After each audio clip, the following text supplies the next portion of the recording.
Hello friends, welcome back to my channel. If you're new here, my name is Fran and this is Journal with Fran.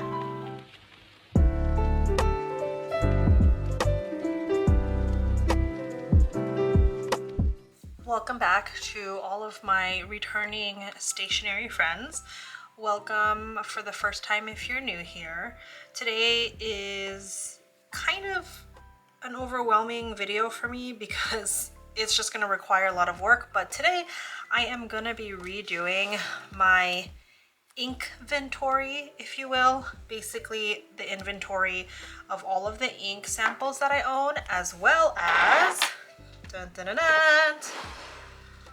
my ink bottles. I don't have a lot of ink bottles. They all fit here in this bin, sort of. I have like one bottle that's kind of stacked on everything else, but I don't like how my current way of keeping inventory is working out, so I'm gonna do something new. So let me just get out all my items here and then I'm gonna walk us through what my plan is for today. This is a mess.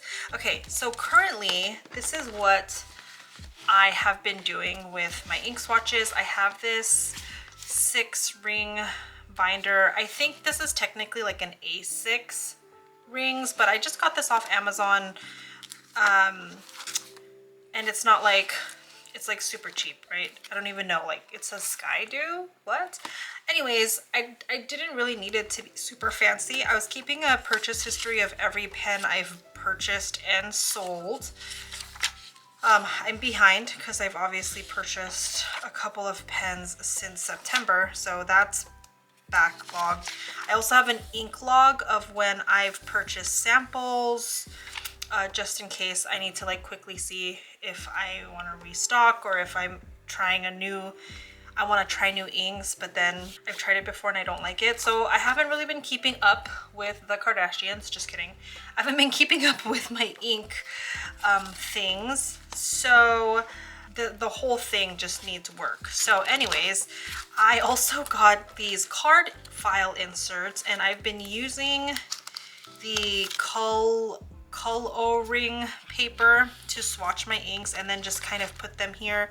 I've since taken out all of the old samples and I had a couple of issues with this way of keeping INKVENTORY. The first is that these index cards, while they're great, they don't give me the same exact ink color as it would be on my journaling paper because they're different paper.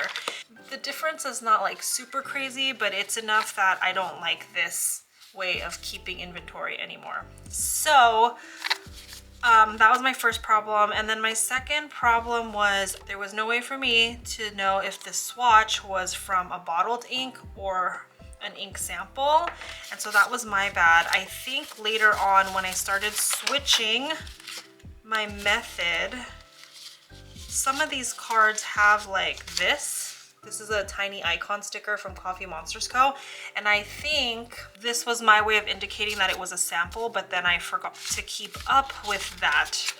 So I want to figure out a way to easily figure out what are my samples and which are my bottles.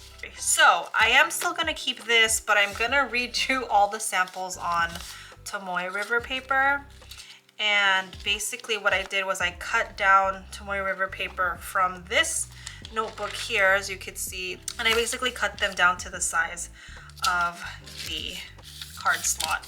And then the next thing I want to do is take this B6 notebook from Planner Monkey Co. This is her discontinued freely planned book, and basically what it is it's 12 pages of undated monthlies and then all grid paper. And so my plan is for my bottled inks, I will swatch them in these grid boxes, but we'll see what happens. So that's the plan for today.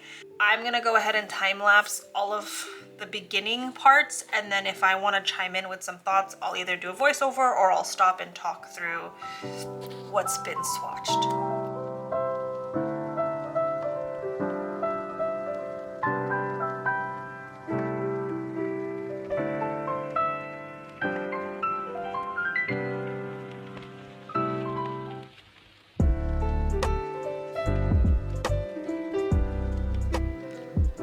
Okay, so I've decided I'm not gonna film the entire process because it's like 5 minutes for every 2 or 3 inks because I'm being so particular, but I wanted to show an example of why it's very important to me to do my sample on Tomoe River paper versus the coloring index cards.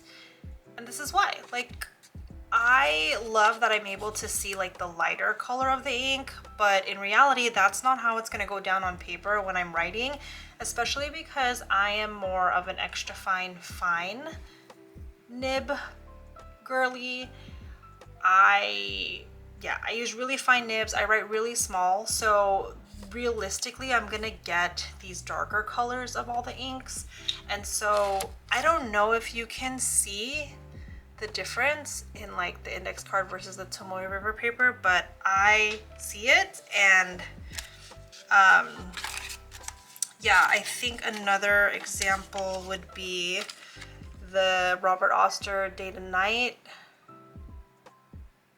Like the purple comes out a little bit more on the Tomoe River paper versus the index card. If you could tell, I have a lot more bottles left. Like if I can just put all the bottles in frame here so you can see. I mean, I know this isn't nearly as much as other folks might own, but it's a lot for me right now trying to tackle this in one video. But I'm gonna try to power through and finish this because I still have to do all of the ink samples, and I think it's not gonna happen in one sitting. I think I'm gonna do the bottles today and then I'll do the ink samples. I'm only gonna do on these cards. So, hi friends. It has been a hot minute. It's still the same day. I finished a whole like Christmas rom-com movie that I've been meaning to finish. So this took about maybe like 45 minutes to do this and all the like index card swatches. And so I have 2 more here that I was just gonna do on screen to kind of talk through how I'm enjoying this process so far. And I think I'm glad that I chose to only do my ink bottles in this notebook, in this like calendar grid, because it would have been way too much. Like I'm already overwhelmed with just these ink bottles, and I think I would be extremely overwhelmed knowing I'd have to do like 30 something more of them. And so I think for samples I'm gonna stick with the little index card, and then for this I will just keep inventory of my bottles. Ooh, there's like a little. So I've got 1 more bottle left. This is another Colorverse ink. This is their ink with, actually I think I need to shake it because it's a shimmer ink, and I actually did not know it was a shimmer ink when I bought it. I just saw that. We are at the home stretch for bottled ink. Oh, I have like all the bubbles on top here. I thought that this one had a little bit more green in it, but it does seem more blue, so maybe we'll go here. In the bottle, they look very similar. Actually, why wasn't I going straight across? I don't know why I was avoiding this box in the middle. One of my ideas was maybe I would just write an X in that box if I didn't have it anymore. Okay, so that is it. That is all of my bottled inks, and here they are swatched. Here is the close-up of all of the inks. I kind of like the idea of putting some similar colors together. I made a couple mistakes because I thought Merlot was gonna be more in the red family, but now that it's dried, I feel like it should be down here with the purples. And then same thing with Dusty Rose. It is a pink, but it's like a purple pink. And so I almost feel like it should be next to the Coffee Monsters Co. Day to Night. And then what else did I miss? I thought Aurora Borealis was gonna come out more gray, but it actually came out more bluish purple, like blue and purple hues. So I feel like I wish I put that down here so I could do like my light blues going into purples, and maybe if I have like a light purple. So there's that. And then obviously I don't have a lot of orange and yellow inks that I would put here, but I feel like this Sailor Mizutama Kohiro ink could pass as like an orange. So yeah, there's a couple of thoughts that I have here, but I actually like looking at this page. I can see that I have tried a lot of purple inks and like adjacent purple inks. And so now when I'm thinking about buying an ink bottle, I can be more thoughtful so that I can round out my bottle collection. I actually am looking at this now and I'm thinking, I don't think I'll ever use sapphire blue or confetti blue. So I might just share samples of that with friends. So if you're interested in either one of these, let me know, or like hit me up on my Instagram, because I don't know what I'm going to do with a bottle of those. I might just save a sample for myself. So that's that for today. Part 2 of this video is going to be swatching the rest of my samples. These are all my sample vials, and I don't think I'm going to get to them today just because I'm tired and I want to just journal. So I think I'm going to end that video here, and I'll just do a part 2 in a couple of weeks.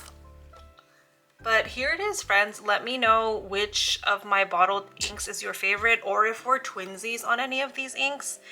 And I look forward to hearing from you all in the comments. Please don't forget to like this video, really supports the channel, and I hope to see you at the next video, my friends. Until then, have a wonderful day.